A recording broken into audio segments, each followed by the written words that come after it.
Good morning, y'all. It's Friday morning, April 15th, 2016. I'm making this broadcast a tribute to a good, close friend of mine, Bubs Mclveen. I'm returning from the wake and, all the friends and family that grew up around in this area, in the Nog area, were in attendance. And it's shaking me up. And it's dawned upon me that every day is a gift, so I have to live in the present.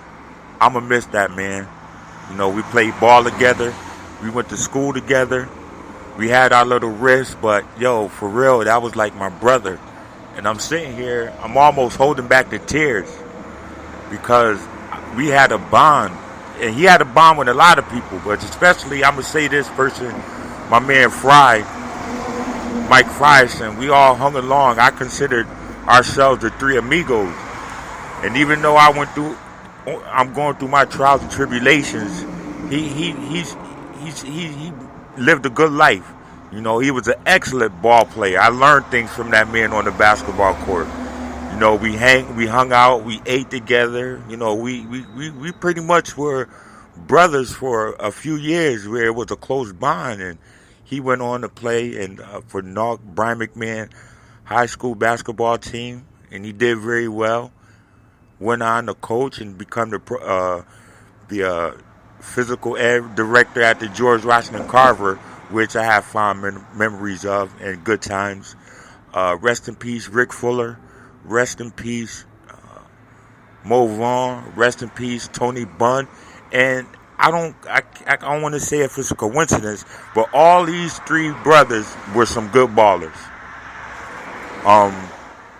It's almost hard to believe. It's like he was at the pinnacle, and we're the same age. We used to joke about it. I was a grade ahead of him, and he was older than me. He'd be like, "Mine, I'm older than you," so he was like a big brother.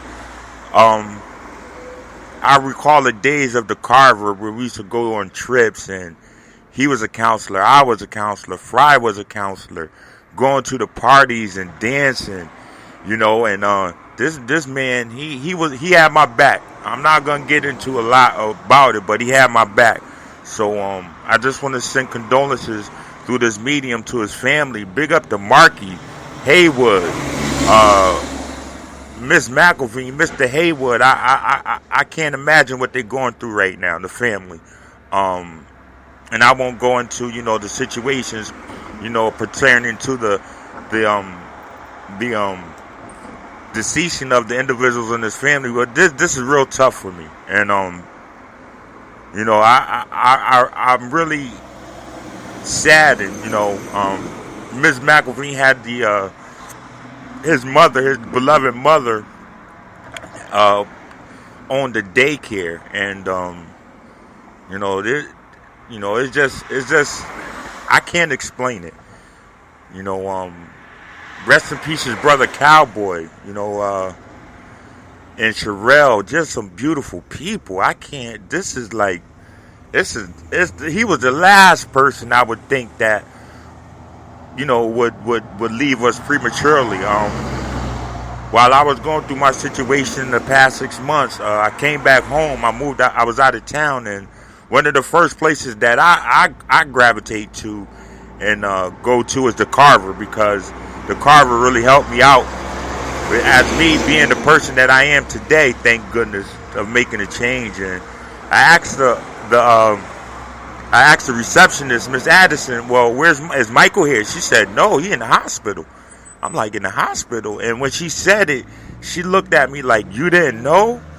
And I didn't get a chance to get to the hospital to see him before the untimely situation. It's just that I didn't, it's surreal right now. And I would want to play some music, but I don't think it's fitting right now. And if I was, it would be some old school, because, like I said, Mike and I, Bubs, we call him Bubble, known as Bubs. We did a lot of fun things together, and the music was an instrument part of that. The old school hip hop.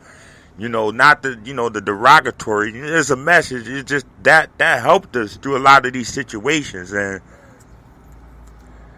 I can imagine he'd be like, "Man, you go ahead and do what you got to do, man."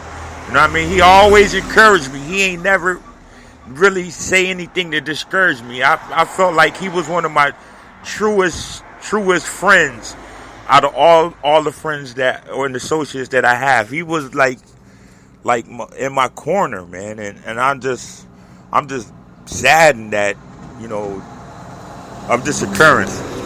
On that note, I'm gonna send this out to y'all, and chat, leave a comment on anything you like to say about the broadcast.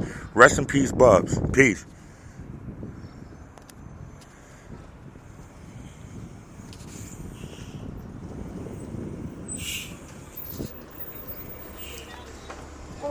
Fear. That's what Duro was telling me. He said the Lord said it wasn't fair for them to, jump over people like that. He said he could get it out, but it would cost like $600. Exactly. Yeah. I'm so all right. Just come back. Mike back me. Yeah. Just wait. No, I just have to think one. To get one. Maybe I get one later. If I get one, you want one? I'll try to get you.